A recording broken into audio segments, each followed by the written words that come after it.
केंद्र सरकारच्या NTPCमध्ये सुरक्षा व्यवस्था कोलमडली. पुन्हा भीषण अपघात. अधिकाऱ्यांच्या निष्काळजीपणावर संताप.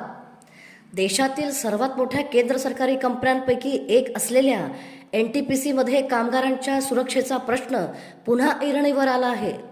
आज दुपारी सुमारे 3 वाजण्याच्या सुमारास काम करत असताना एक कामगार जमिनीच्या लेवलवरील ऑइल टँकमध्ये पडून गंभीर जखमी झाल्याची प्राथमिक माहिती समोर आली आहे. संबंधित कामगारावर सोलापूर येथील रुग्णालयात उपचार सुरू असल्याचे समजते. वारंवार घडणाऱ्या दुर्घटना, त्यानंतरची गुप्तता आणि प्रशासनाची भूमिका यामुळे कंपनीच्या कारभारावर गंभीर प्रश्न उपस्थित होत आहेत.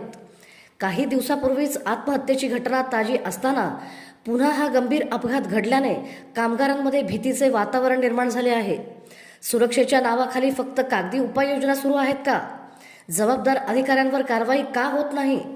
प्रत्येक अपघातानंतर चौकशीच्या घोषणा होतात, पण जबाबदारी निश्चित कधी होणार, असे प्रश्न उपस्थित केले जात आहेत. ही केंद्र सरकारची कंपनी असल्याने कामगारांच्या सुरक्षेबाबत शून्य सहनशीलतेचे धोरण अपेक्षित असताना वारंवार घडणाऱ्या घटनांमुळे व्यवस्थापनाच्या कार्यक्षमतेवर प्रश्नचिन्ह निर्माण होत आहे.